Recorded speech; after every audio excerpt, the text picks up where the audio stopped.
Hi, Guido Fox here. Welcome by a new book report. Today I want to discuss with you the Culmination. Very wonderful book, 250 pages of information about philosophy. It's about a book about Heidegger and it's written by Robert B. Pippin, and it's about Heidegger, German idealism. I will talk with you later what is German idealism and the fate of philosophy. So really the fate, what is the essence of philosophy? And actually this book is about spirituality. It's a bridge towards spirituality. So it's the deeper essence of philosophy here. The deeper essence of philosophy is spirituality. So this is really a bridging book.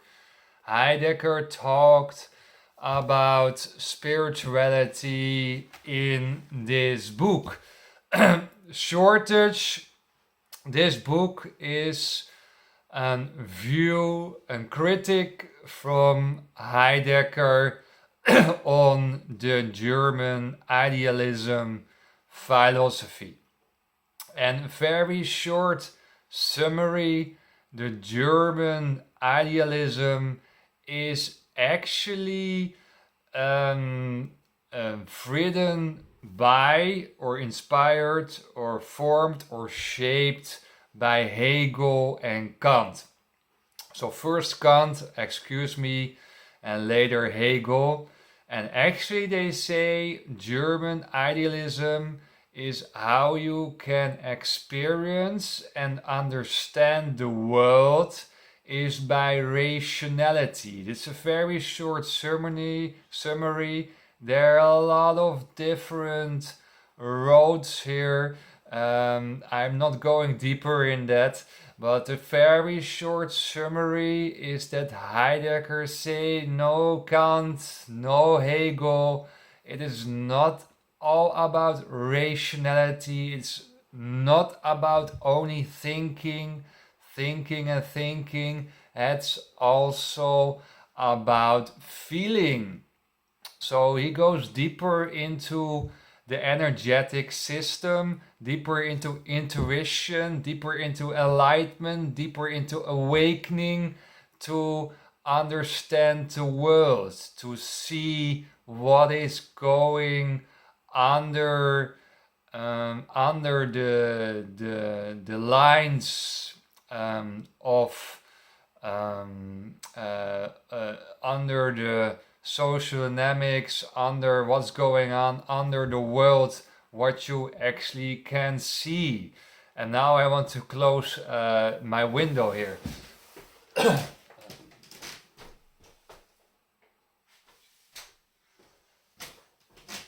So that's actually the critics from Heidegger on the Hegel and Kant philosophy. The culmination is the word of finding the highest consciousness mountain on earth. Finding consciousness, finding ecstatic temporal being, page 121. Heidegger talked about finding ecstatic temporal being in your system. He talked about enlightenment. He was talking about awakening, page 130. He was talking about God indwelling your energetic system. He was talking about awakening, page 195, indwelling the ecstaticness in your body. Heidegger was making the bridge from philosophy into spirituality, from rationality into intuition, into feeling. You can feel the world. You can feel what is going on in the feelings of different persons in your surroundings. So you can think, yes, but it's not only thinking. So rationalism, the enlightened phase in the Western philosophy, is a phase where we have to go through. We have to go through the Renaissance period, through the enlightened stages into more spirituality, into more deeper feeling into your body, your energetic system, and then you can understand the world. Then you can feel. Then your attunement with worldliness. So he talked here on page 111 about attunement with worldliness. So you can be attuned with the world. You can vibrate. Your frequency can be higher if you're going into meditation. And I don't know if Heidegger was in meditation. So maybe he was rational like Nietzsche there.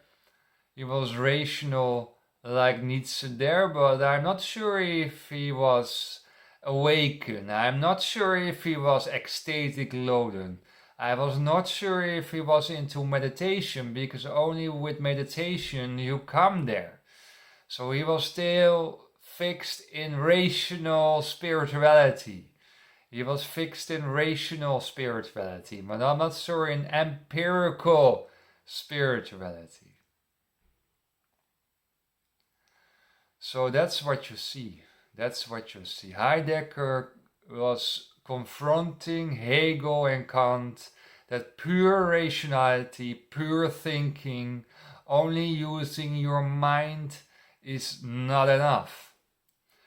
To find culmination, to find the Vollendung, he talked in German, the Vollendung of the person, to find the Vollendung of the person, the 7 chakra awakenings of Jesus Christ, to find Vollendung, to find the highest tower, to find the highest consciousness of human kind, to find attunement, to find worldliness, to find that you have to use pure, clear thinking combined with your inner world. So your pure thinking, it's a word game here. What is pure thinking? Rational is Kant and Hegel, and pure thinking, clear thinking is Heidegger. And you say pure thinking is not pure thinking what you're thinking. Pure thinking is something else. Pure thinking is inner and outer world. You look outside and you look inside. It's a combination. It is a combination. That is attunement. That is attunement with yourself.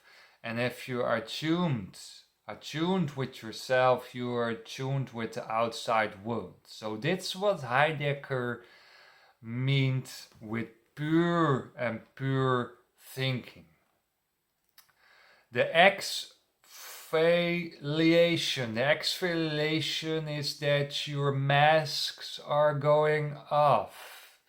Your skin will be changed. Your skin will be renewed. And your old mask, there was Jesus also fed up with all the masks of people. They act different in different situations with different people. They're constantly someone else. They're not themselves. People are not themselves. They're trapped in the matrix. They're trapped in the robot matrix. They're constantly so afraid. They're so afraid that they changed. They changed their inner personality constantly. They change and they change. That's what I see. People are so afraid that they cling to each other in groups. They're finding friends all the time. Because they're afraid. Because they're so afraid they're making friends. Oh, I want to have friends, otherwise I'm feeling so alone. Oh, I changed my behavior a little bit. I say what the group thinks. I say what the group is thinking, then I'm not falling out of the boat. But I lose myself. I lose my inner presence. Kant was talking about inner constantly presence. 19.3. So also Kant was talking about presence. And Heidegger was talking about standing presence. Standing presence. So you lose yourself in your life, you lose your personality and cost enormous energy if you pretend to be someone else, if you have to show off yourself every time, if you have to use your ego constantly to protect yourself, to show off yourself to the outside world.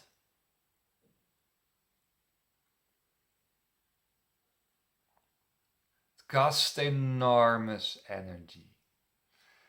Standing present, constantly present, makes yourself aware and you drop your masks.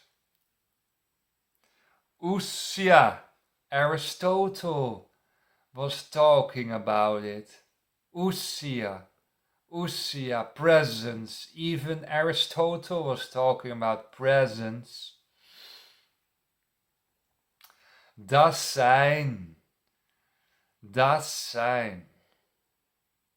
real being, Dasein, going inside.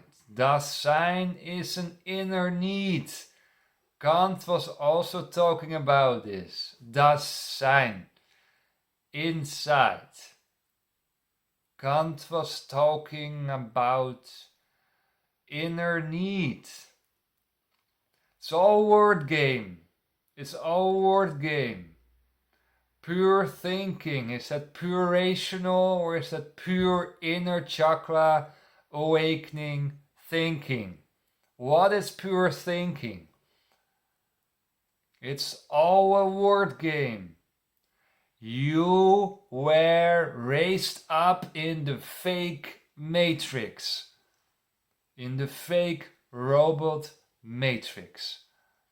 The only solution to wake up, to awakening, is to escape the matrix. There's no other solution to be alone for a long, long time, to escape the quarrels of society, the low matrix frequency of society. There is no other solution to escape in the wilderness like Jesus, Buddha, and Osho, to escape in the wood, to be alone for a long, long time, to escape your false belief systems from the matrix.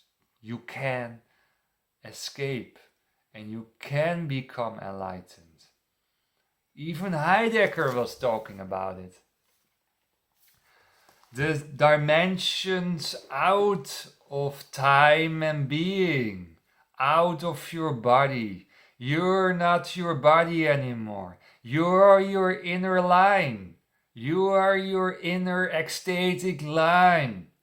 Only available for 0.000001% of the world population. Only the dedicated ones. Only the ones who survived so much in life.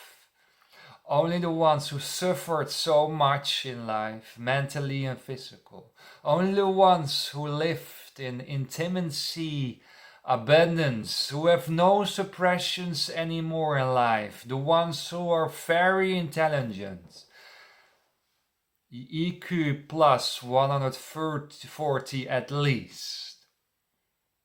The ones who are so social strong, who know so much about social dynamics, the only ones, the enlightened ones, the chosen ones can reach enlightenment. Religion is for the crowd, spirituality is for the chosen ones. Oh no, the simple crowd cannot reach the levels of Jesus Christ. No way, no way. They only can come to the enlightened one to pick his energy, to pay for his energy. No way that the crowd is coming to these fragrancies. Keep it simple for them. Keep it simple for them. Only the chosen ones can reach higher frequencies. And they have to lead society. They have to lead them. They have to lead the crowd out of their sorrow, out of their misery, out of their darkness. Escape the mad crowd, escape the violent crowd, escape the judgmental crowd, escape the sexual suppressed crowd, escape the unmeditated crowd, escape the hurrying, stressful crowd. Only kings and queens are available for spiritual energy, the ones who have everything, financial freedoms, the ones who are in the kingdoms, the ones who are in the queens and the princesses and the princes who have everything except enlightenment. They have everything what they want, but still they are bored and scared maybe that they will be thrown. That the mad crowd is kicking them away. Spirituality is for the kings and the queens.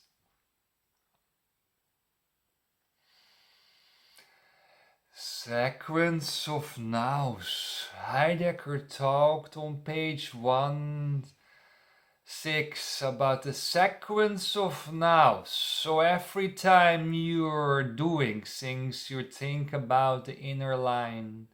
You think about the now. The power of now.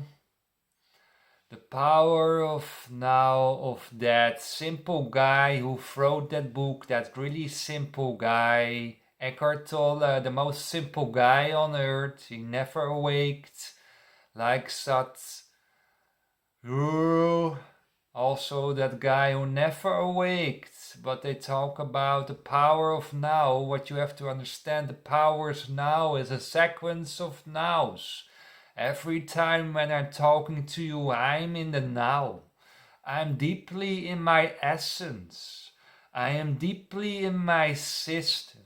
I am deeply in my ecstatic temporal being. What Heidegger was calling, page 130. In the indwelling of the real God, the divine God in yourself. God is inner and outer. God is inner and outer is attunement. God is attunement. If you find your inner godliness, you can find worldliness, inner and outer, and that brings you out of a different time frequency. The time flies when you have fun, but the time flies even harder if you have so much fun. how more ecstatic you become, how the time flies. Oh my godness. The time flies. When you're ecstatic, drunk, loaded, the time flies. Oh my godness sake. How fast the time is going on. You let go. Everything is coming from your shoulders. And the reactions of the outside world are so positive. Only the dark and the orcs of society will be afraid for you because you dispose their egos, their darkness, your mirror. I'm only in conflict with the orcs of society. The rest of the people love me. They will watch me. They will smile. Or they hide their smiles because they fall in love with me. They hide their smiles. Do not hurt their boyfriends. Do not hurt their boyfriends. Dasein is awakening. Dasein is awakening. Forget nihilism. Forget meaningless life. God is not dead. We can find God. Life is not senseless. It's not nihilism. Life has a meaning. Don't believe in nihilism. Don't believe in a senseless life, because then your energy is going down. Then you become depressive. Oh, it doesn't matter. I'm going dead soon. I'm going to my grave about 20 years. I'm watching television and see the plants in the window. It's all fine. It's all senseless. If you're acting like that, you're coming in despair. You're becoming in lower spiritual realms. And the time goes really slow. The time goes really, really slow if you're doing that. The time will be faster and more ecstatic if you're going in 2 hours plus meditation per day, and you become more and more open. You become more and more vulnerable. You become more and more aware what's going on, and you really, really find pure thinking. You really, really find pure thinking. I think pure thinking is clear thinking. Clear, zuiver thinking. Clear, pure thinking will reach the culmination. Will reach the Vollendung. The Vollendung of your being. The optimum peak of personal development is religion, is spirituality, religion in the deepest form. So I'm thinking that German idealism is the deepest form. It was a word game between Hegel, Kant and Heidegger. Pure thinking is pure rational, and pure rational is pure spirituality, because pure rational is also pure intuition. It's all a word game. It's all come together. All the dualisms will be disappearing. Pure thinking is pure spiritual thinking. Pure thinking is awareness thinking. Thank you for watching this video, and find the culmination. Find your inner awakenings. Find the crown chakra. Find the third eye chakra. Find the 3 hearts on a row. Find the palm chakras. Find the warm chakras in your palms where Jesus was healing the people with, right? He wanted to touch. He wanted to hug. He wanted to share his spiritual energy. He wanted to spread. He wanted to heal. But the people were jealous. The people were extremely, extremely jealous because he was different. Thank you for watching and see you by the next video. Bye bye.